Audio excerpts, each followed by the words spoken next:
यह जगत सारा क्षणिक है और आत्मा एक नित्य है। आत्मा का अनुभव बस एकमात्र नित्य है।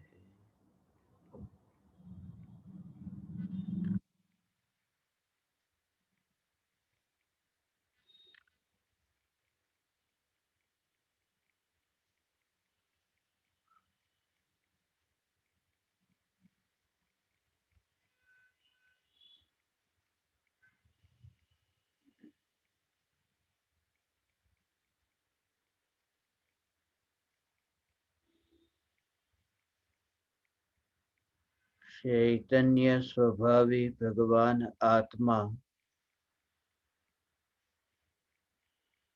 अनादि अनंत शुद्ध चैतन्य मात्र है। ज्ञान मात्र है।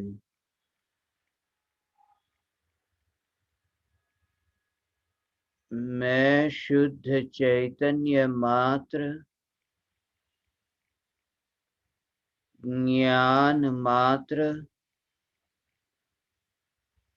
भगवान आत्मा हूँ। त्रिकाल शुद्ध चैतन्य परमात्मा हूँ।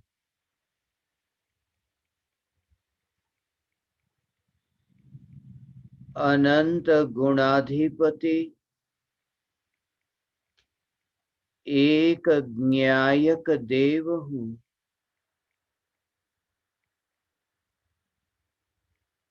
अगणित ज्ञेयों के प्रतिबिंबों से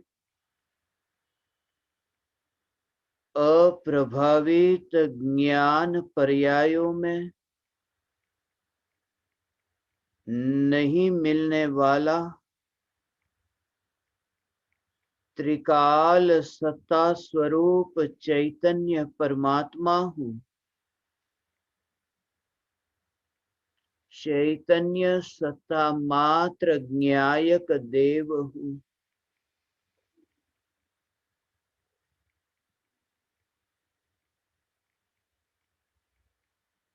ज्ञान के जानने रूप परिणमन में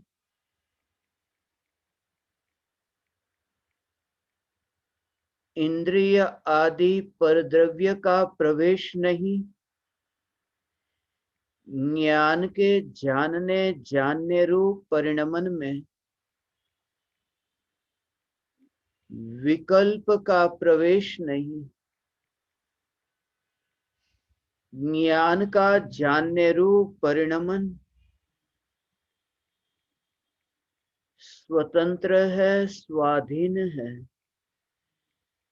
इसलिए क्योंकि ज्ञान का जानने रूप परिणमन यह स्वभाव है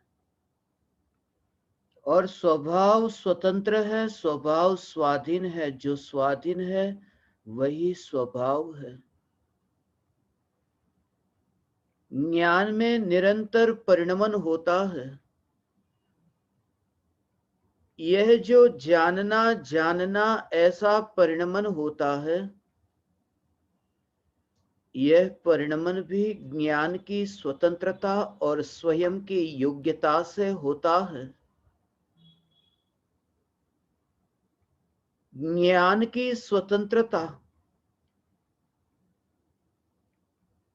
जो ज्ञेय के अधीन नहीं, एक रूप नहीं रहता। ये ज्ञान का परिणमन नया नया नया नया ऐसा जो ज्ञान का परिणमन है। अज्ञानी को ये भ्रम है कि जैसे ज्ञेय ज्ञान में प्रतिबिंबित तो होते हैं, नए नए ज्ञेय ज्ञान में जानने में आते हैं, वह ज्ञान में जानने रूप जो परिणमन होता है, ज्ञान में भी जो नयापन होता है, वह नयापन ज्ञेयों के कारण होता है। नए नए ज्ञेय ज्ञान में जानने में आते हैं, इसलिए ज्ञान की अवस्था भी नई नई उत्पन्न होती है। ज्ञान की अवस्था नई नई उत्पन्न होती है। ये नई नई उत्पन्न होने वाली ज्ञान की अवस्था, यह भी ज्ञान की अवस्था का स्वभाव है, ज्ञेयों का कर्तृत्व नहीं।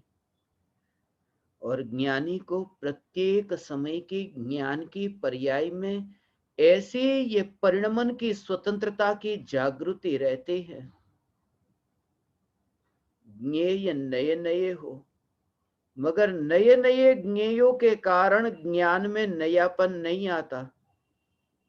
ज्ञान की पर्याय का परिणमन ज्ञान के स्वयं के स्वभाव के कारण है, क्योंकि केवल ज्ञान की भी पर्याय है। केवल ज्ञान की पर्याय भी निरंतर परिणमित होती है। सिर्फ पलटना, ये पलटने के कारण यदि ज्ञान की पर्याय को सिर्फ पलटने के कारण ज्ञेय का अधीनपना माने, तो केवल ज्ञान की पर्याय भी पलटती है। तो केवल ज्ञान की पर्याय भी ज्ञेयों के अधीन माननी पड़ेगी।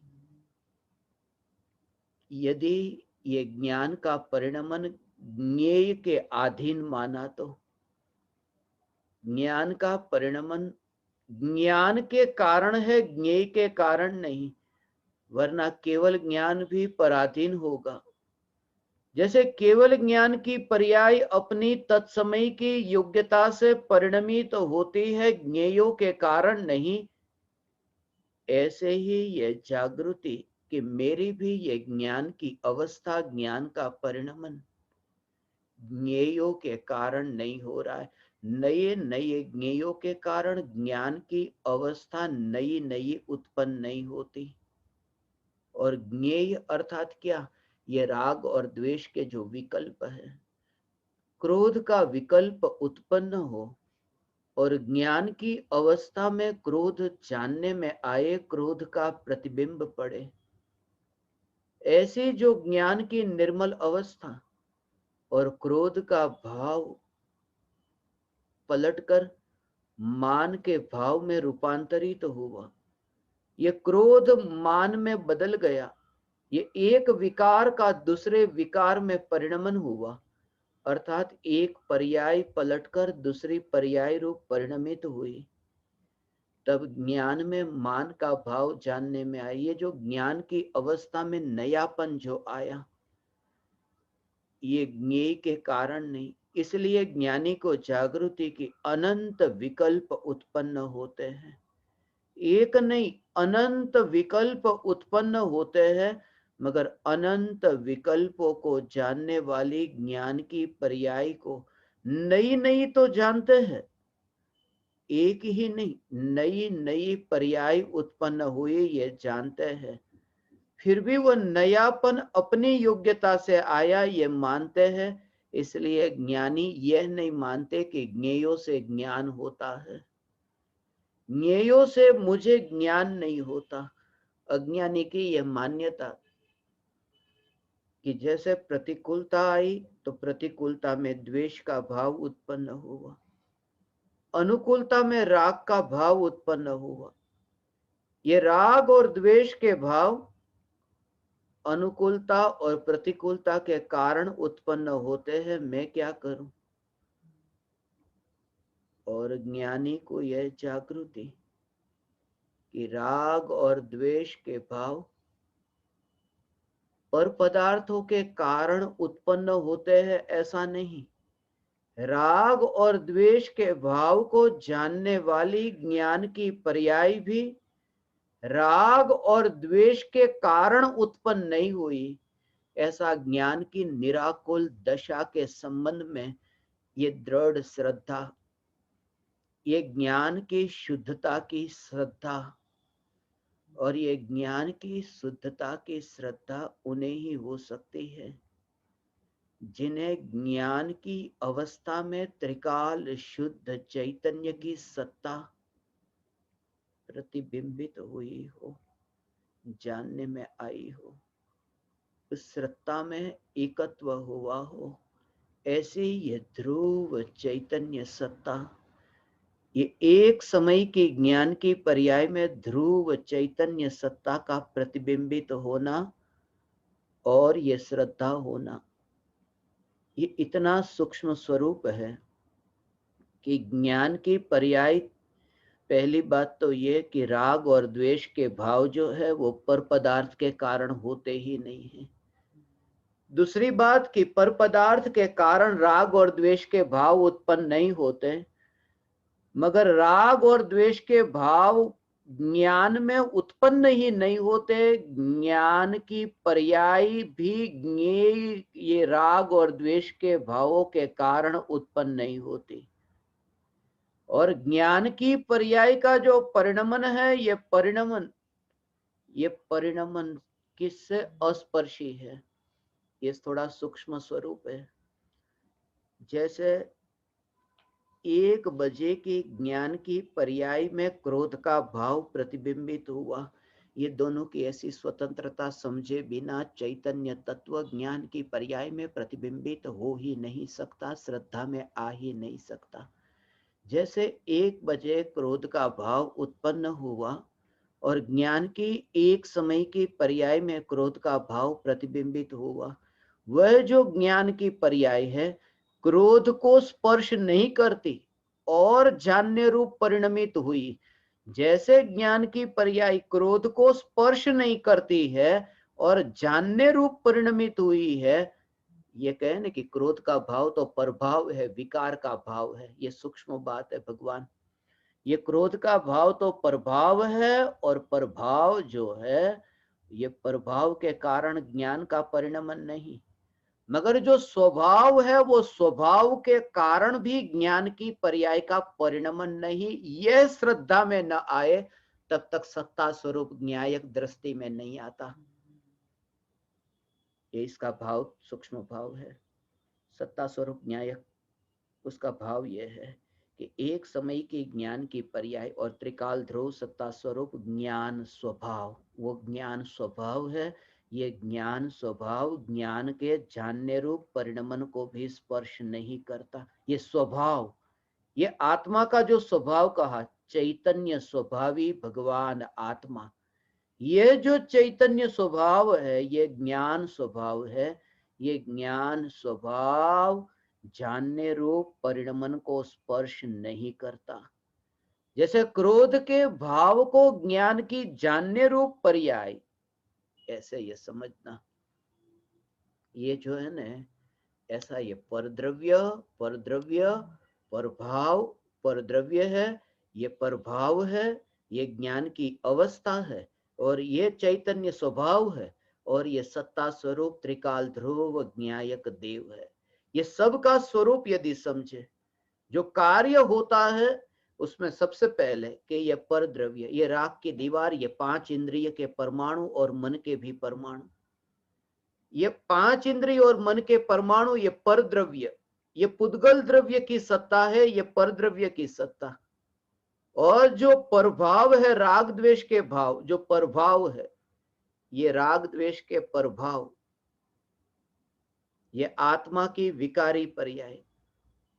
और ये है ज्ञान गुण की पर्याय।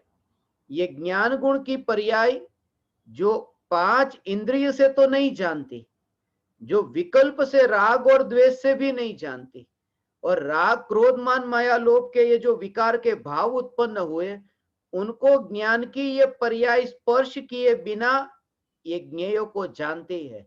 ऐसी ये ज्ञान की जानने वाली पर्याय। अब महत्वपूर्ण बात यह है कि ज्ञान की ये जो जानने वाली पर्याय है, ये जानने वाली पर्याय, ये सत्ता स्वरूप जो चैतन्य है, ये चैतन्य, ये ज्ञान स्वभाव, ये ज्ञान गुण, गुण जो है वह गुण को, गुण की ही पर्याय स्पर्श नहीं करती है। ऐसी ये गुण और पर्याय में स्वतंत्रता है। वो कैसे? पहले तो ये चैतन्य स्वभाव समझना कि ये चैतन्य स्वभाव है वो सत्ता स्वरूप टिककर रहने वाला, वो जो त्रिकाल है जिसमें परिणमन नहीं, क्योंकि यहाँ जो पर्याय है ना, कि क्रोध के भाव को जाना, मान के भाव को जाना, तो जानने रूप जब कार्य हुआ तो जानने रूप कार्य उसमें परिणमन हुआ है, परिणमन हुआ है। और स्वभाव जब दोनों का अलग अलग हो, तब दोनों का स्वभाव अलग अलग हो, तब दोनों में स्पर्शना कैसे हो, ये स्वभाव की दृष्टि से, कि एक का स्वभाव है अनित्य और एक है नित्य। एक की अवस्था बदलती रहती है, एक में नया नयापन आता है। तो जिसमें नया नयापन आता है वह उसे कैसे छू सकता है जिसमें कोई नयापन नहीं, कोई पुरानापन नहीं, ऐसा स्वभाव है। ये स्वभाव वो स्वभाव, और जहां स्पर्शना नहीं होती वहां स्वतंत्रता कही, वहां उदासीनता कही। ये स्वभाव, उस स्वभाव को कोई लेना देना नहीं। वो जो परिणमन होता है ना, परिणमन को ये स्वभाव के साथ में कोई लेना देना नहीं, और स्वभाव को परिणमन से कोई लेना देना नहीं। वो अस्पर्शी का भाव वो सत्ता स्वरूप रहता है। वो रस मात्र जो है, गुड़ में जो मीठापन है ना, यहाँ ये है कि मीठेपन, वो मिठास जो है उसको रस के साथ में कोई संबंध नहीं है। मीठापन रस को स्पर्श भी नहीं करता, ये ऐसा स्वभाव। मीठापन है वो रस को स्पर्श भी नहीं करता। ऐसे ही ज्ञान का ये जानने जानने रूप परिणमन है, वो चैतन्य स्वभाव को स्पर्श नहीं करता। वो क्यों नहीं करता, उसका भाव समझो। उसका भाव यह है क्योंकि जो पर्याय का परिणमन है न, ज्ञान की पर्याय का परिणमन, वो स्वभाव तो एक है न। रस कल भी था, रस आज भी है, रस कल भी रहेगा। तो रस की जो सत्ता है, रस की जो सत्ता है वह तो नित्य सत्ता है। यदि वो सत्ता वो परिणमन करने जाती तो मिठास को करने के लिए वो रस जाता, तो फिर अगले समय की पर्याय को भी वो मिठास के रूप में परिणमित नहीं क्यों नहीं किया। वो अगले समय की पर्याय खट्टी क्यों हुई, उसके बाद में कड़वी पर्याय क्यों हुई। ये जो मीठापन, खट्टापन, कड़वापन, ये नया नया ही क्यों हो रहा है, वो ये कि वो जो त्रिकाल सत्ता स्वरूप रस है उसका उसमें कोई हाथ नहीं है। ये सूक्ष्म भाव है। जब तक ये स्वभाव पकड़ में न आए तब तक ये स्वभाव का जो स्वामी है, ये द्रव्य है, वो द्रव्य अनुभव में नहीं आ सकता। इसलिए ये जो सत्ता स्वरूप का भाव, त्रिकाल ध्रुव चैतन्य, ये सत्ता स्वरूप, ये सत्ता स्वरूप, ये सत्ता स्वरूप जो चैतन्य, उस चैतन्य स्वरूप को, इसलिए ज्ञानी को अस्पर्शी ये सत्ता दिखाई देती है। इसलिए उस पर आरोप नहीं, इसलिए उस पर नए नए आकार वाली बात ही नहीं, नया नया आकार नहीं। इसलिए अब ये भाव समझना, उसकी जो स्वच्छता का जो स्वभाव है ना, वो स्वच्छता के स्वभाव को देखना। वो स्वच्छता में नया नयापन नहीं, वो स्वच्छता एक सत्ता मात्र, उसका होना मात्र है, उसका होना मात्र है। उसका भाव क्या है, वो भाव समझो। दोनों अवस्था जो है ना, यहाँ पर ये कहा कि कला करता हुआ जो मोर है और यहाँ ये दर्पण है, तो ये दो अवस्था है, एक मोर की अवस्था और ये है दर्पण की अवस्था।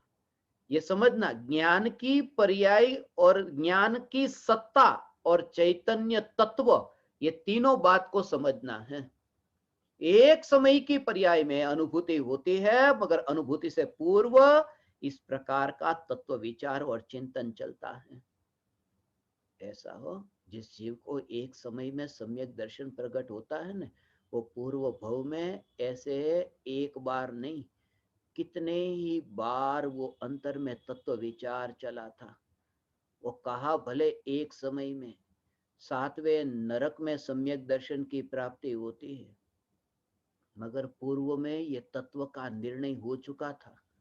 पूर्व में गुरु की साक्षात दिव्य ध्वनि सुनी थी, चैतन्य की पुकार सुनी थी, और ये भेद विज्ञान का अभ्यास, ये सब हुआ था सम्यक दर्शन से पूर्व। सम्यक दर्शन से पूर्व ऐसे ऐसे ऐसे ऐसे भाव उत्पन्न हुए थे, ऐसा है। और सम्यक दर्शन पाने से वो वंचित रह गया, नरक में सम्यक दर्शन, ऐसा हुआ। पुकार तो सुनता था ना। ऐसा हो सकता है, ऐसा हो सकता है। जैसे किसी जीव का आयुष्य 90 बरस का है ना, तो 90 बरस का आयुष्य है तो 60 बरस से पहले तो उसका जीवन पापमयी रहा। मगर 60वें वर्ष में जब वो इतना पाप, 7 व्यसन का भरपूर सेवन करता, इतने 5 पाप भरपूर करता है ऐसा, और उस समय उसको ऐसा बंद पड़ा, 7वें नरक का बंद पड़ा। तो जब 7वें नरक में तो जाना है, और मरते दम तक ये समझना, 60 बरस से लेकर के 90 बरस तक, अब जो नरक में तो जाना ही पड़ेगा, आयुष्य कर्म का बंद हो गया, नरक में जाना पड़ेगा। तो फिर 7वें नरक में, ये 7वें नरक में भी हो ऐसा जाना पड़ सकता है। पूर्व में ये परमात्मा की वाणी सुनी, ऐसे परिणाम तो पलटते हैं ना। ये पुकार भी सुनी थी, चैतन्य की पुकार सुनी, और ऐसे तीव्र पाप के भाव 7वें नरक में जन्म हुआ।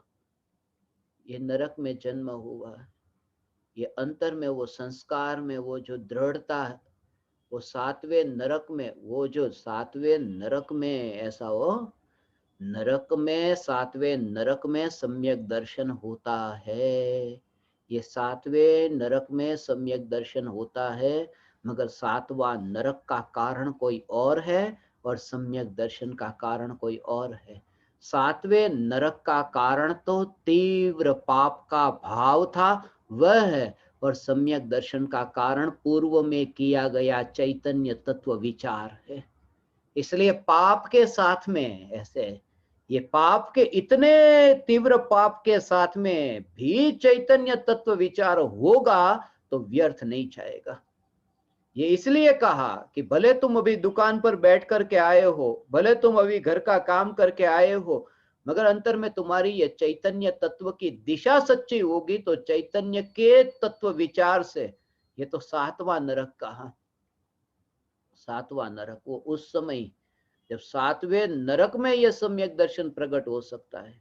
ऐसे ही कोई भी फिर घटना घटी, वो सब निमित्त मात्र है। वास्तव में वो संस्कार उस समय उदित होने हैं। ऐसे कहते हैं ना कि एक घटना कोई ऐसी घटे कि नीलांजना की मृत्यु हो जाए और वैराग्य आ जाए, एक घटना है। एक बाल सफेद देखा कि वैराग्य आ गया, ये तो एक घटना है। वास्तव में तो उस समय वो जो प्रक्रिया चल रही थी चैतन्य तत्व विचार की। इसलिए यहाँ जितना भी ये विचार चल रहा है, ये जो भाव उत्पन्न होता है कि स्वरूप यह है, एक एक वाक्य यहाँ से निकलता हो और तुम्हें अंतर में वो अनुभूति में परिणमित नहीं होता। अभी ये तत्व विचार अनुभूति में परिणमित नहीं होता, मगर ये तत्व विचार जो हो रहा है उस तत्व विचार में कि ऐसा सत्ता स्वरूप कुछ तो है।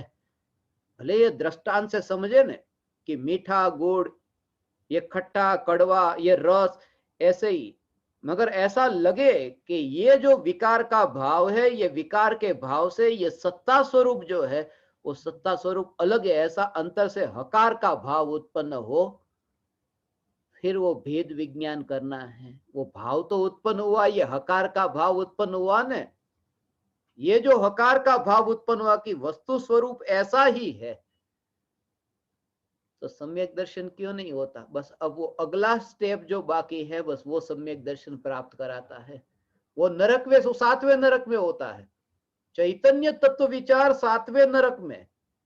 और 7वें नरक में चैतन्य तत्व विचार करते करते अनुभूति कैसे हुई और पूर्व में क्यों नहीं हुई, क्योंकि 7वें नरक में जो चैतन्य तत्व विचार है, बस वहां जो अटकना होता था, हकार का भाव आता था ना कि स्वरूप ऐसा ही है, स्वरूप ऐसा ही, ऐसा जो हकार का भाव आता था, वो हकार के भाव में भी रुचि न रही।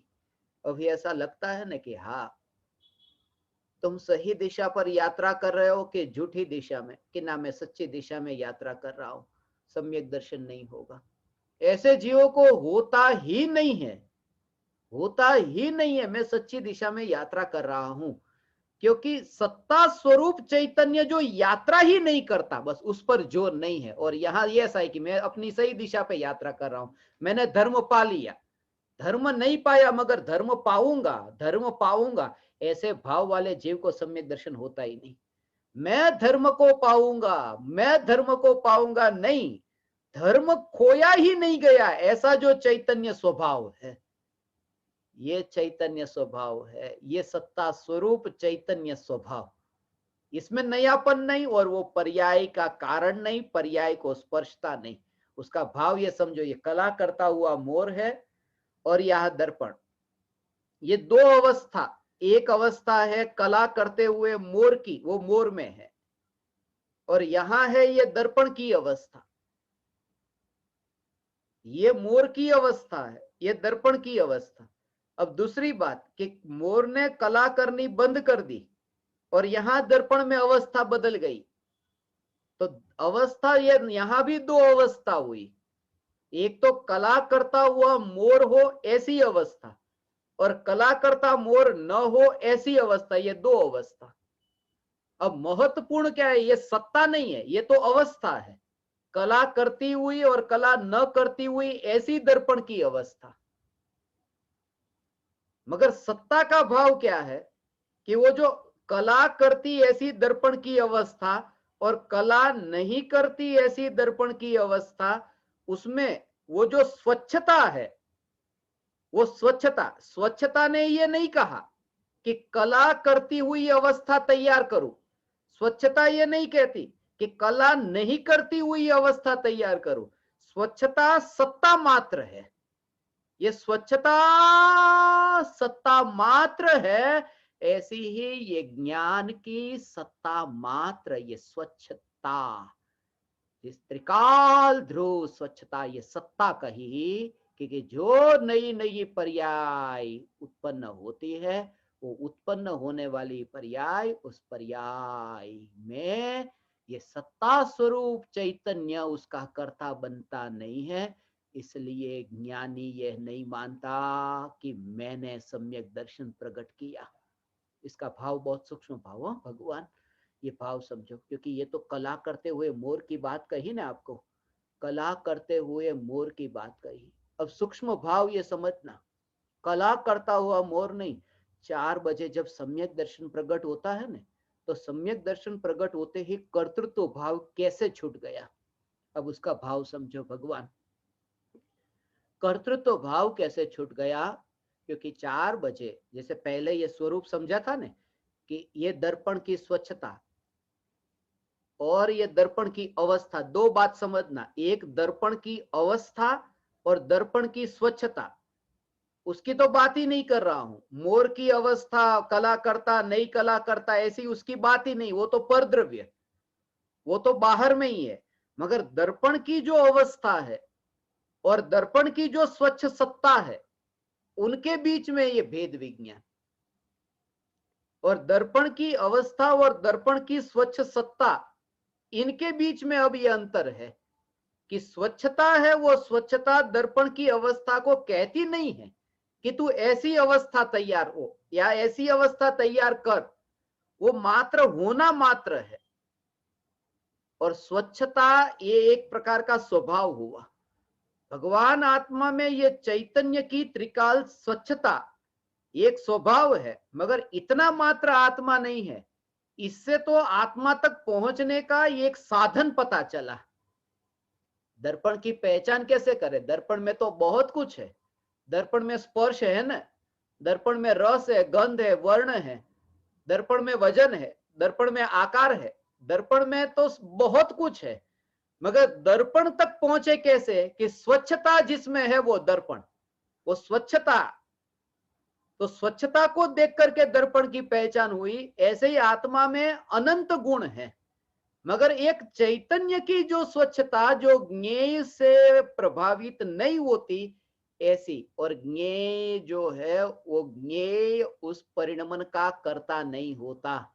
ये स्वच्छ पर्याय जो है वो स्वच्छ पर्याय, स्वच्छ पर्याय और चैतन्य स्वभाव, ये सत्ता स्वरूप चैतन्य, इन दोनों के बीच में संबंध नहीं है। क्यों? 4 बजे सम्यक दर्शन प्रकट हुआ तो ज्ञान की पर्याय का परिणमन हुआ। ऐसा जो ज्ञेयों को जानने रूप परिणमन होता था ना, कि पहले ये राग को द्वेष को जानने रूप ज्ञान की पर्याय का परिणमन होता था। अब ज्ञान की पर्याय का परिणमन होता है भगवान आत्मा को जानने रूप, भगवान आत्मा को जानने रूप। तो भगवान आत्मा को जानने रूप परिणमन किस एक समय की पर्याय का हुआ? ऐसा है, ये शुद्ध पर्याय में भी कर्तृत्व नहीं।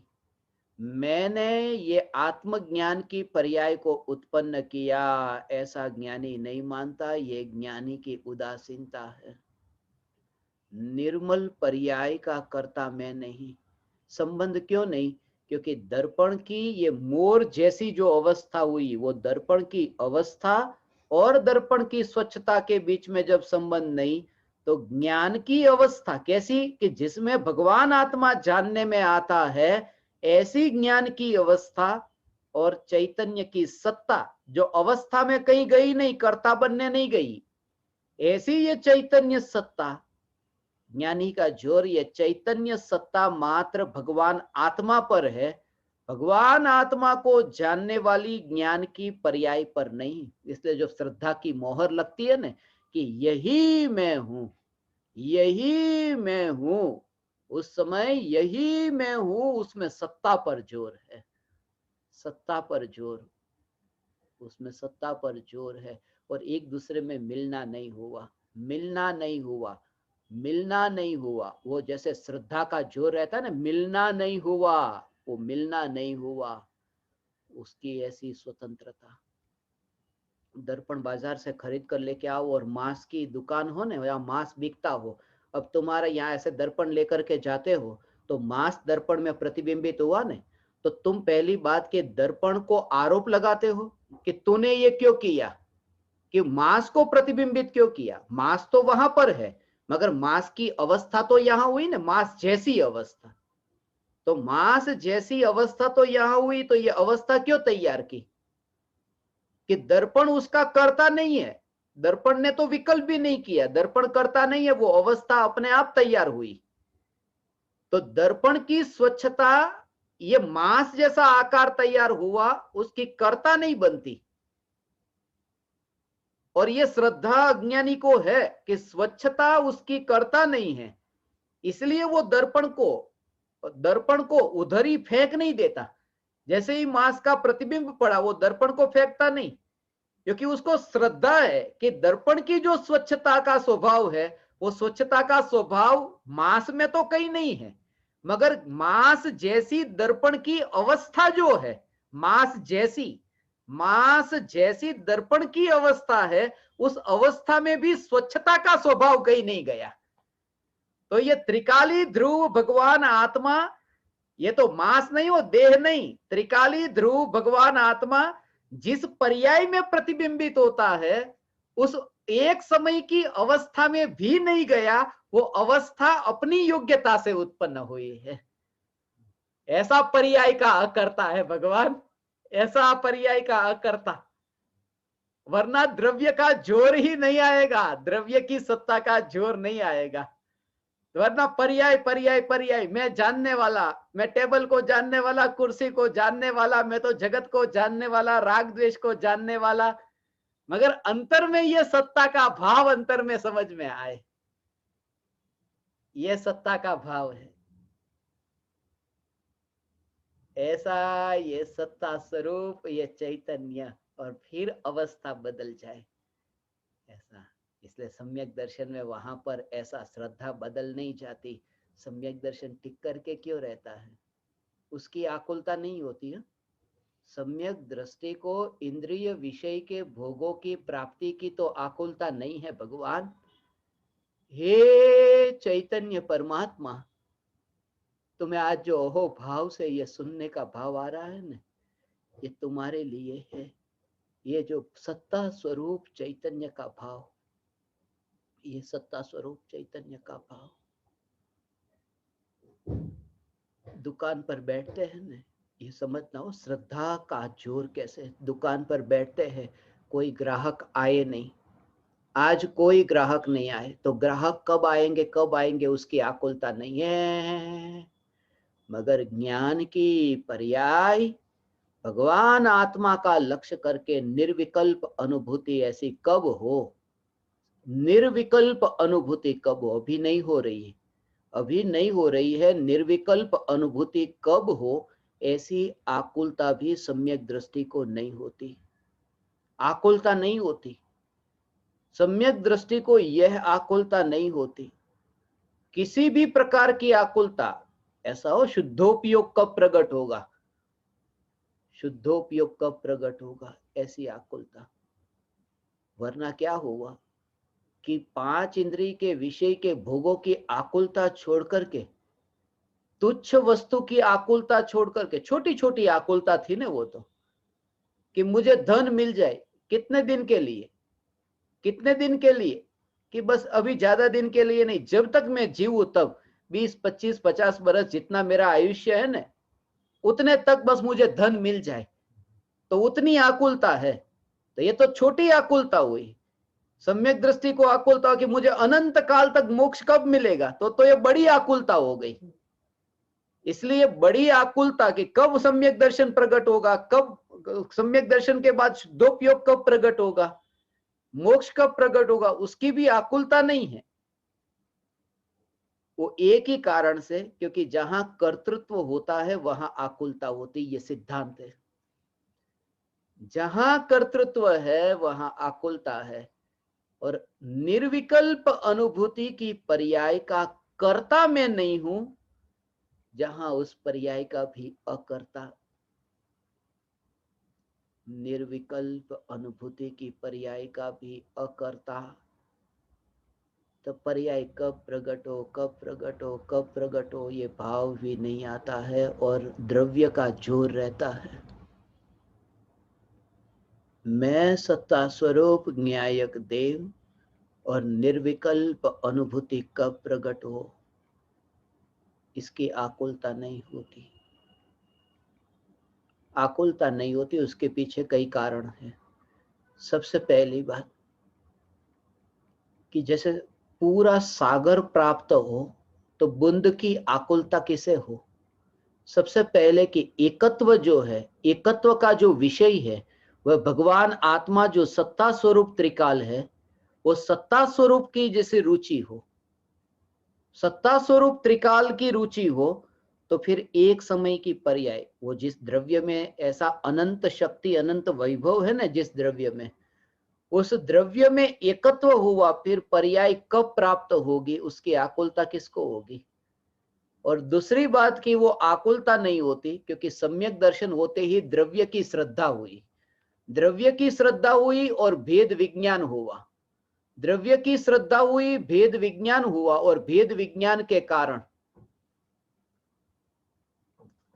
क्रमबद्ध पर्याय की श्रद्धा हुई। सम्यक दर्शन होते ही क्रमबद्ध पर्याय की श्रद्धा होती है ना, और क्रमबद्ध पर्याय की श्रद्धा हुई, इसलिए सम्यक दर्शन के बाद अब निर्विकल्प अनुभूति कब होगी, उसकी आकुलता भी नहीं होती, क्योंकि सम्यक दर्शन प्रकट होते ही जिस समय की पर्याय में निर्विकल्प अनुभूति होनी है, उसी समय की पर्याय में होगी, यह श्रद्धा है, इसलिए भी आकुलता नहीं होती। पर्याय से भेद विज्ञान है और पर्याय क्रमबद्ध है, यह श्रद्धा है, और ऐसे द्रव्य में एकत्व है जिसमें आकुलता ही नहीं, इसलिए ज्ञानी को आकुलता नहीं होती। ये पर्याय से भेद विज्ञान का फल है कि एक समय की पर्याय के भेद विज्ञान से, ज्ञान की पर्याय के भेद विज्ञान से ज्ञानी को ऐसी परिणति रहती है, ज्ञान की पर्याय में भेद विज्ञान से एक समय की पर्याय, और ये सत्ता स्वरूप चैतन्य। अब ये बात हुई, अब इसको समझो। पहली बात तो ये पर द्रव्य जो 5 इंद्रिय और मन, ये पर भाव, ये क्रोध मान माया लोभ के विकारी भाव, ये ज्ञान की एक समय की पर्याय, जिसमें ये परद्रव्य और परभाव प्रतिबिंबित होते हैं, ऐसी ज्ञान की एक समय की पर्याय। और ये एक समय की पर्याय से फिर यहां आओ कि एक समय की पर्याय को भी स्पर्शता नहीं है, ऐसा ये चैतन्य स्वभाव। एक समय की पर्याय को स्पर्शता नहीं ऐसा चैतन्य स्वभाव। मगर ये चैतन्य स्वभाव जो है ना, ये भगवान आत्मा नहीं है। ये चैतन्य स्वभाव भगवान आत्मा नहीं है। ये चैतन्य स्वभावी भगवान आत्मा, चैतन्य स्वभाव नहीं। तो ये सत्ता स्वरूप एक स्वभाव से ये भगवान आत्मा, ये जो भगवान आत्मा, ये दृष्टि का विषय। तो आत्मा के ये जो चैतन्य स्वभाव है ना, वो स्वभावी कहा, चैतन्य स्वभावी कहा। वो उसका भाव ये है कि एक गुण ही उसमें आया। अनंत गुणाधिपति एक द्रव्य चैतन्य स्वभाव कहते ही नहीं आता। और द्रव्य में अनंत गुण है, अनंत गुण। एक ज्ञान गुण से तो पहचान हुई। ज्ञान स्वभाव का आश्रय लेकर के जब पर्याय ज्ञान स्वभाव को समझती है, तो अनंत गुणाधिपति एक द्रव्य को जानने का विकल्प नहीं करना पड़ता। ये तत्व विचार से विकल्प इतने मंद हो जाते हैं। चैतन्य चैतन्य चैतन्य, ये चैतन्य स्वभाव, इस तत्व विचार से विकल्प मंद हो जाते हैं। ऐसा भेद समझ में आएगा भगवान, भेद समझ में आएगा। ये शरीर के परमाणु तो दूर, विकल्प ऐसे यात्रा करते हो। हवा चलती हो ने, मगर हवा चलती हो और चलती हुई हवा के साथ में मैं नहीं उड़ रहा, हवा का बहना हो रहा है। वो हवा का बहना हो रहा है और अपना ये स्वभाव ये अलग है हवा से, मैं अलग हूं हवा से। ऐसे ही ये विकल्प को ऐसा बहता देखता है। विकल्प एक एक विकल्प उत्पन्न हुआ, ये विकल्प हुआ, ये विकल्प गया। कौन से विकल्प आए, कौन से विकल्प गए, उसके साथ में ऐसी तन्मयता रहती है जो अज्ञानी को, कि मुझे अभी ये भाव आए, मुझे तो कल ये भाव आए थे, मुझे ये जो भाव के साथ में ऐसी तन्मयता है, मुझे मुझे मुझे ऐसा मुझे। और सम्यक दृष्टि को ये जागृति के ये भाव मुझे आए ही नहीं, ये भाव मुझे आए ही नहीं है। मगर ये बोल करके नहीं हो भगवान, ये बोल करके नहीं, ये अंतर में ऐसी समझ है, ऐसी समझ है। कैसी समझ है कि वो त्रिकाल सत्ता की समझ के बल पर ये भाव मुझे नहीं आए। ऐसा जहां पर वो हवा के साथ में उड़ता हो ने, हवा भी बहती है और खुद भी बहता हो, हवा भी बहती और खुद भी बहता हो, तो ऐसा लगे कि उसके कारण हो रहा है, उसके साथ में कहीं में मिला हुआ हूँ। मगर ये दोनों के स्वभाव को अलग देख करके, पानी भी बहता हो और साथ में खुद भी तैरता हो, पानी भी बहता हो और खुद भी तैरता हो, तो ऐसा लगे कि पानी के कारण मेरा कुछ कार्य हो रहा है, या पानी को मैं छू रहा हूँ, क्योंकि पानी भी बहता है और मैं भी बहता हूँ। मगर जब ये कि खुद को तो स्थिर देखे और पानी को बहता देखे, तो पता चलता है कि मैं किनारे पर हूं और पानी बह रहा है। पानी को मैं छूता नहीं और पानी के कारण मैं बहता नहीं। वो स्वभाव से देखा कि स्वभाव दोनों का अलग अलग है। एक का स्वभाव है बहना और एक का स्थिर। ऐसे ही चैतन्य की स्थिरता, चैतन्य की स्थिरता के स्वभाव की समझ है।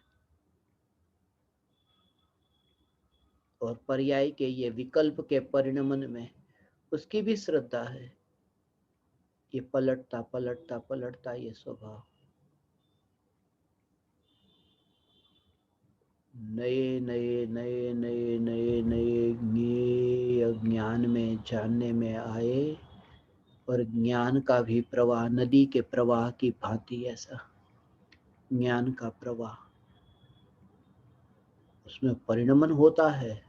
मगर परिणमन होता है नई नई अवस्था में परिणमन होता है। मगर जो सत्ता है वो सत्ता इतनी दूर है उस परिणमन में, जहां प्रतिबिंबित हो रही है ना, वहां से दूर है। एक ही पर्याय में नहीं, नई नई पर्याय में, नई नई पर्याय में ऐसा, नई नई पर्याय में ये प्रवाह है ज्ञान का, नदी के पानी का जैसे प्रवाह हो, तो नए नए पानी में प्रतिबिंब पड़ता है। चांद का प्रतिबिंब जैसे ऊपर से पड़ता हो ना, तो चांद का प्रतिबिंब पड़ा तो यहाँ पानी बह रहा है, तो यहाँ का जो पानी है वहां चांद का प्रतिबिंब पड़ा, फिर वो पानी आगे गया, फिर नया पानी आया है, तो नया प्रतिबिंब जो पड़ता है हर समय नए नए पानी में, पानी वही का वही नहीं है, नया नया पानी है जिसमें प्रतिबिंब पड़ता है। तो नई नई ज्ञान की पर्याय में ज्ञायक देव प्रतिबिंबित होता है, नई नई पर्याय में प्रतिबिंबित होता है। तो पहली बात कि एक ही पर्याय में नहीं, नई नई पर्याय। पानी में कहते हैं ऐसा कि पानी में चांद का प्रतिबिंब पड़ता है, मगर एक ही पानी में नहीं, नए नए पानी में। ऐसे ही ज्ञान में भगवान आत्मा प्रतिबिंबित होता है, अनुभूति होती है ना, तो उसमें अनुभूति में असंख्य समय तक ये अनुभूति टिक करके रहे, असंख्य समय तक। एक सेकंड में असंख्य समय होते हैं ना, तो एक सेकंड में असंख्य समय है, तो 48 मिनट तक निर्विकल्प अनुभूति रही, तो केवल ज्ञान होता है ना।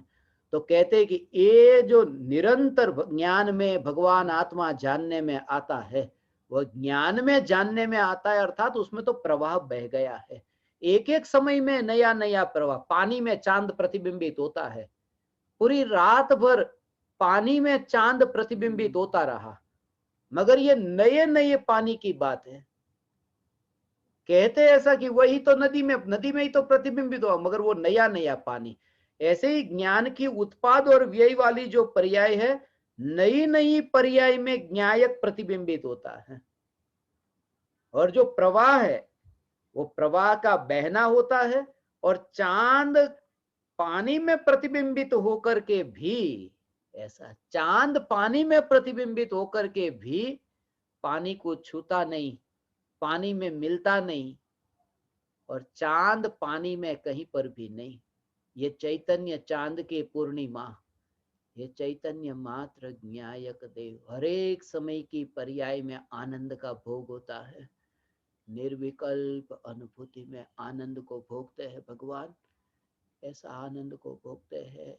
निर्विकल्प अनुभूति में आनंद को भोगते हैं। पर्याय में द्रव्य प्रतिबिंबित होता है, जानते हैं आनंद प्रतिबिंबित होता है, अतीन्द्रिय आनंद पर्याय में प्रतिबिंबित होता है, यह जानते हैं। फिर भी श्रद्धा का एकत्व की चांद, ये चैतन्य चांद की पूर्णिमा, ये ज्ञान की अवस्था, जहां अतीन्द्रिय आनंद भी, अतीन्द्रिय आनंद प्रतिबिंबित होता है न, वहां पर भी मैं नहीं। ऐसा ऐसा समझना, दुख है वो दुख तो मुझे नहीं, ऐसा है भगवान। हे ज्ञान दीपक, ये दुख है, ये दुख तो मेरे में नहीं, मगर स्वभाव के आश्रय से प्रकट होने वाला जो सुख है, अतीन्द्रिय सुख, वह अतीन्द्रिय सुख भी नहीं मुझ में। वो प्रकट होने वाला वह अतीन्द्रिय सुख जिस पर्याय में जानने में आता है, अनुभूति हुई न, तो अनुभूति के बाद ज्ञानी लिखते हैं न कि अतीन्द्रिय आनंद को मैंने भोगा। वो लिखते ऐसा है, वास्तव में ऐसा होता है। अतीन्द्रिय आनंद जो प्रकट हुआ, समझने के लिए 1 मिनट के लिए वो आनंद प्रकट हुआ, तो 1 मिनट का जो अतीन्द्रिय आनंद प्रकट हुआ है, वह 1 मिनट के लिए ज्ञान में जानने में आया, वहां वेदन हुआ। ज्ञान में अतीन्द्रिय आनंद जो प्रकट हुआ, अतीन्द्रिय आनंद प्रकट हुआ, उसका वेदन पर्याय में हुआ, वेदन पर्याय में हुआ। फिर भले लिखते हो कि अतीन्द्रिय आनंद जो पर्याय में प्रकट हुआ, मगर अतीन्द्रिय आनंद जिस ज्ञान की पर्याय में प्रतिबिंबित हुआ, वह ज्ञान का परिणमन अतीन्द्रिय आनंद के कारण नहीं हुआ। पहली बात हो, उसको भी ज्ञेय की श्रेणी में लेना, अतीन्द्रिय आनंद को भी ज्ञेय में लेना, ज्ञान में नहीं।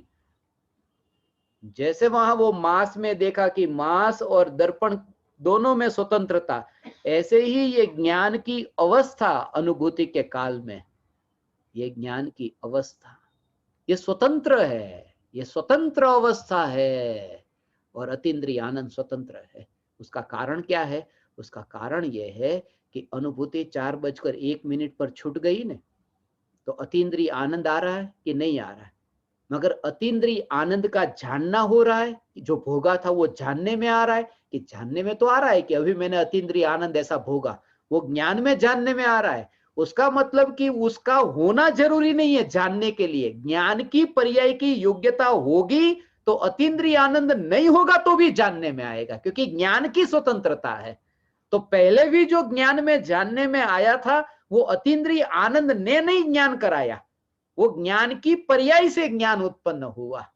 अतीन्द्रिय आनंद भी ज्ञान की पर्याय का कर्ता नहीं बना, ऐसा है, क्योंकि ज्ञान तो बाद में भी हुआ ना। ऐसा वो जिस समय वो वस्तु है उस समय वस्तु का ज्ञान हो, तो वस्तु के जैसे गिलास है, गिलास फूट गया, उसके बाद में गिलास का ज्ञान तो होता है ना।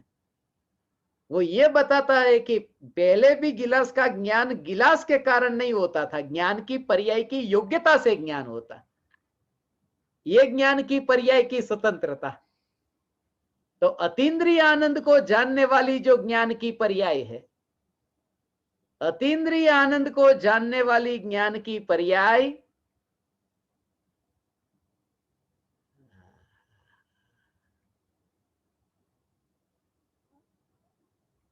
अतीन्द्रिय आनंद को जानने वाली ज्ञान की पर्याय, ये ज्ञान की पर्याय, अतीन्द्रिय आनंद को जानने वाली ये ज्ञान की पर्याय, ये ज्ञान की पर्याय, ये नई नई पर्याय, अपने कारण होने वाली पर्याय, मगर ये भी मैं नहीं, ये नई नई पर्याय भी मैं नहीं। चांद की सत्ता में वहां एकत्व चांद की सत्ता में रहता है। ऐसा नदी में पानी बढ़ जाए, नदी में पानी घट जाए, तो भी चांद में जिसका एकत्व है और रुचि है। ऐसा है। जब चांद की ही रुचि है, चांद की ही रुचि है, तो फिर चांद को ही क्यों नहीं देख लेना? पानी में चांद को क्यों देखते हो?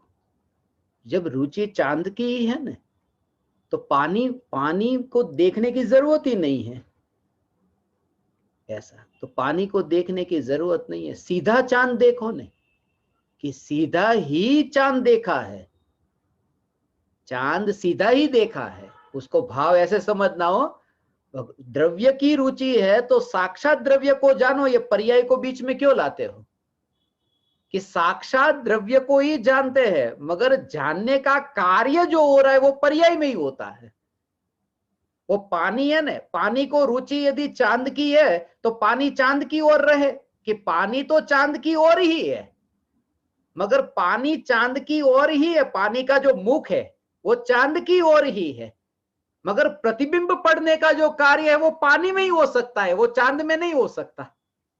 ऐसे ही पर्याय है, वो तो द्रव्य का ही लक्ष्य करती है, मगर प्रतिबिंबित जो ना है वो तो पर्याय में ही होता है, क्योंकि स्वभाव वो पर्याय का है, द्रव्य का नहीं है। ऐसा ये पर्याय का स्वभाव, पर्याय के स्वभाव को जान करके पर्याय में एकत्व नहीं करके द्रव्य की दृष्टि, ये सम्यक दर्शन है, ये चैतन्य परमात्मा की रुचि है। ऐसा हो, अब आकुलता होगी तुम्हें, सम्यक दर्शन नहीं हो रहा है तो आकुलता हो रही है, हो रही है, अच्छा है, बुरा नहीं है। दुनिया भर की और आकुलता करनी उससे तो बेहतर है, अभी तुम्हारे लिए ठीक है, तुम्हारे लिए इतना तो ठीक है ना। बाकी सब दुनिया भर की आकुलता करना उससे बेहतर कि सम्यक दर्शन कब प्रकट हो ये आकुलता करे, इतना तो बेहतर है ना। ऐसा जब तक मानता है तब तक सम्यक दर्शन नहीं होता है, ये मानने वाला मिथ्या दृष्टि, उसे सम्यक दर्शन नहीं होता। यहां तो आकुलता के स्वभाव को, थोड़ा थोड़ा दुख तो अच्छा है ना, ज्यादा जहर नहीं खाना, थोड़ा जहर तो अच्छा है ना।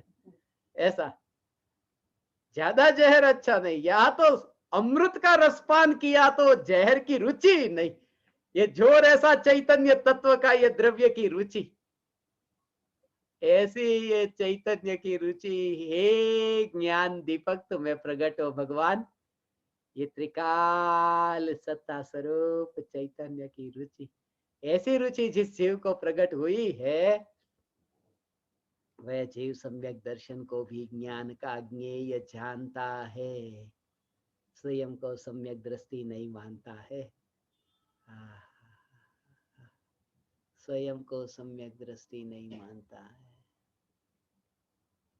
ज्ञान ज्ञान ज्ञान ज्ञान ज्ञान, यहीं पर ही परिणमन होता है, यहीं पर ही उसका स्वभाव ऐसा है। ज्ञान की पर्याय में भगवान आत्मा प्रतिबिंबित होता है, तो पर्याय में पर्याय का वेदन होता है ना, वो यहाँ पर ही स्पष्ट साक्षात, वो जो स्पष्ट है वो साक्षात स्पष्ट श्रद्धा यहीं पर ही होगी।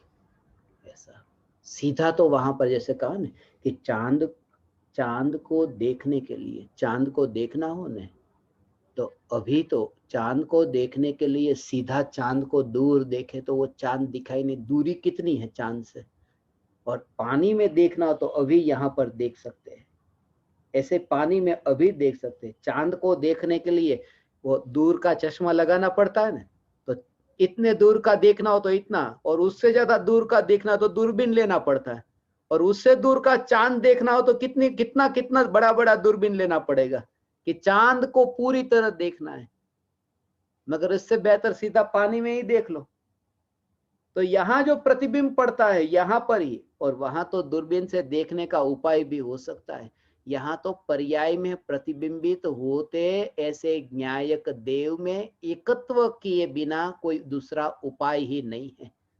क्योंकि ज्ञान में जाने बिना द्रव्य में एकत्व हुआ कैसे? ज्ञान में द्रव्य को जाना नहीं तब तक वो द्रव्य में एकत्व होता ही नहीं। इसलिए कहते हैं स्व संवेदन प्रत्यक्ष ज्ञान के बिना, स्व संवेदन प्रत्यक्ष ज्ञान के बिना ज्ञान की स्वतंत्रता ये जानने में नहीं आ सकती। ऐसा स्व संवेदन प्रत्यक्ष ज्ञान के बिना।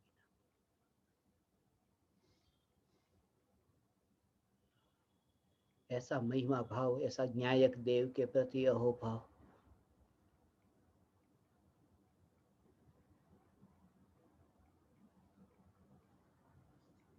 देह की क्रिया, विकल्प की क्रिया, ज्ञान की अवस्था, ज्ञान का स्वभाव, ज्ञान स्वभाव, ये चैतन्य सत्ता और ज्ञायक देव। ये जो ज्ञायक देव कहा ने, ये ज्ञायक देव, इसको ज्ञायक देव कहा। ये ज्ञायक देव, ये सब पांचों में, चार में एकत्व नहीं और एक ज्ञायक देव में ऐसा एकत्व, ये ज्ञायक देव में एकत्व, इसको ही देव कहा। ये परम देव है ये देव। वो कहते हैं ना कि वहां से उसका भगवान के साथ में, ऐसा भगवान के साथ में एक एक समय में भगवान के साथ में उसका कनेक्शन रहता है। जिसका कनेक्शन भगवान के साथ में है वो भगवान के साथ में, भगवान से इतना नजदीक रहता है। ऐसा कुंद आचार्य देव सिमंदर भगवान से मिलने गए थे, दर्शन करने गए थे ना समोसरण में। ऐसा सिमंदर भगवान का दर्शन किया ना वहां पर, और वहां से ज्ञान प्राप्त करके लेके आए थे। वो ज्ञान उन्होंने यहाँ आगम में लिखा। परमात्मा से कनेक्शन था डायरेक्ट। वो सब बाहर का कनेक्शन, वो सब झूठा कनेक्शन है। झटका लगेगा थोड़ा सुन करके, झूठा कनेक्शन। परमात्मा के पास में गए और कनेक्शन लेकर के शास्त्र नहीं, ज्ञान की पर्याय न्यायक देव से कनेक्ट हुई, और जो अंतर में अनुभूति हुई और जो रचना हुई वो अनुभव प्रमाण से। ये कहा ना, मैं अपने अनुभव प्रमाण से ये कहता हूं। ये नहीं कहा सिमंदर भगवान की वाणी। सिमंदर भगवान का तो एक भी ग्रंथ में नाम नहीं लिखा। कोई भी आगम में कुंदाचार्य ने ये उल्लेख ही नहीं किया मैं सिमंदर भगवान की वाणी सुन के आया हूं। मगर मेरे अनुभव प्रमाण से मैं अपने वैभव को तुम्हें बताऊंगा। वो ये कनेक्शन, एक एक समय नई नई ज्ञान की पर्याय आती है ना, ऐसी नई नई नई नई ज्ञान की पर्याय ऐसी उत्पन्न होती है। तो ये जो वाणी तीर्थंकर भगवान की सुने ने, तो पहला वाक्य सुना, दूसरा वाक्य सुना, तीसरा वाक्य सुना, कि एक समय भी मेरा ये कनेक्शन नहीं छूटा ज्ञान के साथ में। भगवान की वाणी सुनता था, ज्ञान के साथ एक समय भी कनेक्शन नहीं छूटा। कौन सा कनेक्शन? कि भगवान की वाणी का नहीं, पहला वाक्य, दूसरा वाक्य, तीसरा वाक्य, ऐसी बात नहीं है। ज्ञान के साथ कनेक्शन नहीं छूटा, अर्थात यहां पहली ज्ञान की पर्याय, यहां से ही दूसरी कनेक्ट है, तीसरी कनेक्ट, चौथी कनेक्ट, ऐसी ज्ञान की पर्याय का जो प्रवाह है ये कनेक्टेड है, एक के बाद दूसरी के बाद तीसरी के बाद चौथी। वो एक वाक्य दूसरा वाक्य ऐसा वो बाहर का है, वो बाहर के देव का है, मगर ज्ञायक देव का जो है वो एक एक समय की पर्याय में ऐसे कनेक्शन है, और एक एक समय की पर्याय में ज्ञायक देव ज्ञान का ज्ञेय बनता है। एक एक समय की पर्याय में ज्ञायक देव ज्ञेय बनता है, इसलिए ये कहा।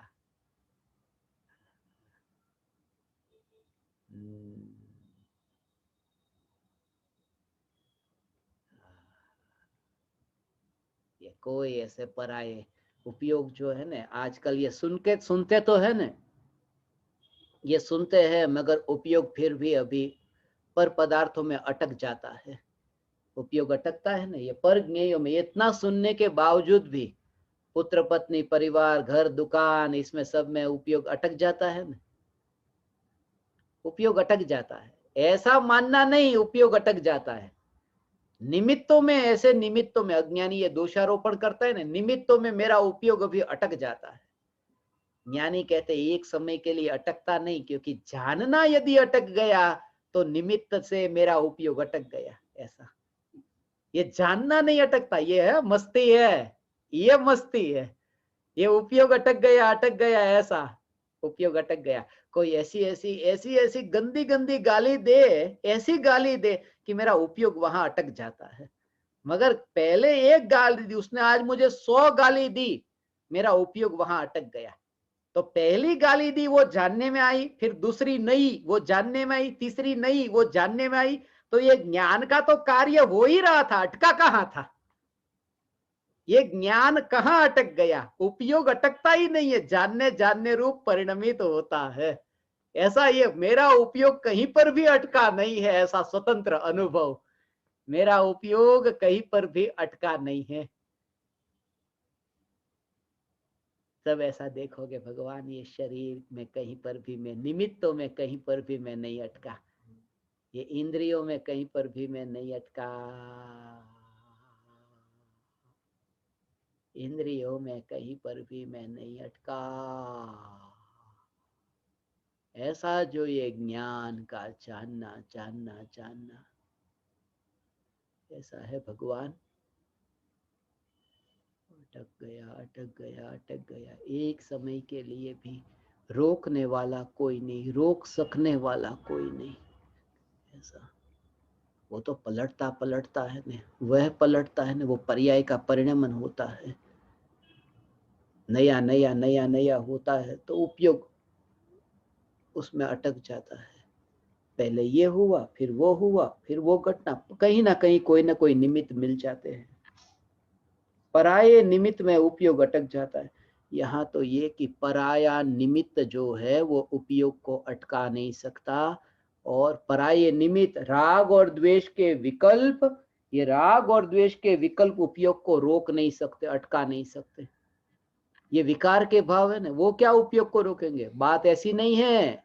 त्रिकाली ध्रुव ज्ञायक देव भी उपयोग को अटकाता नहीं है, क्योंकि उपयोग जब भगवान आत्मा में लीन हुआ तब अगले समय नई पर्याय, अगले समय नई पर्याय। लक्ष्य त्रिकाली ध्रुव का है, मगर उपयोग पलटता है। तो त्रिकाली ध्रुव भी उपयोग को रोक नहीं सकता है पलटे बिना, उपयोग का कार्य हुए बिना। ये कार्य होना ये स्वभाव है, इसको रोका ही नहीं जा सकता, ऐसा ये स्वभाव है ये उपयोग। इसलिए किसी भी निमित्त पर आरोप नहीं, वो कौन नहीं लगाएगा जिसने ज्ञान को समझा, उसके कारण मेरा ये कार्य अटकता है ऐसा, क्योंकि कार्य अटकता है मगर कार्य क्या है ये नहीं समझा ने। सम्यक दर्शन को कार्य समझा, इसलिए लगता है मुझे सम्यक दर्शन नहीं हो रहा। मोक्ष को कार्य समझा, इसलिए लगता है पंचम काल में जीव यहां अटक जाता है। मगर जानना जानना ये कार्य है, वो मेरा कार्य है, और वो कभी अटका नहीं है। इसके लिए उपयोग कभी आज तक अटका ही नहीं है।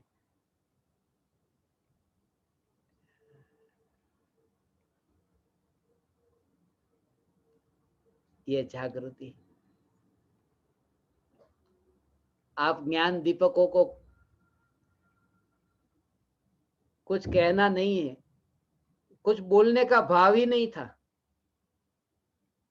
मगर क्या करूं, आपका राग इतना है ना कि आपके राग में मैं अटक जाता हूं, आपके राग में अटक जाता हूं। यह मान्यता मिथ्यात्व है। आपके राग में मैं नहीं अटकता। ऐसा हो, मैं तो आपके राग में अटकने वाला नहीं हूं। तुम मेरे राग में मेहरबानी करके मत अटकना। किस पर मेहरबानी करोगे? मेरे पर? नीज भगवान आत्मा पर मेहरबानी करना और ये मानना कि राग के कारण नहीं अटकने वाला, जानने जानने वाला ये चैतन्य परमात्मा, यही मैं हूं। और राग की दीवार का पड़ोसी और मोक्ष मार्ग का मुसाफिर होना। हे ज्ञान दीपक, चैतन्य ज्योति ये ऐसी है जो कभी नहीं बुझती, कभी नहीं बुझ सकती। ये त्रिकाल अखंड चैतन्य ज्योति मात्र, मैं ज्ञायक देव, मैं ज्ञायक देव, मैं ज्ञायक देव।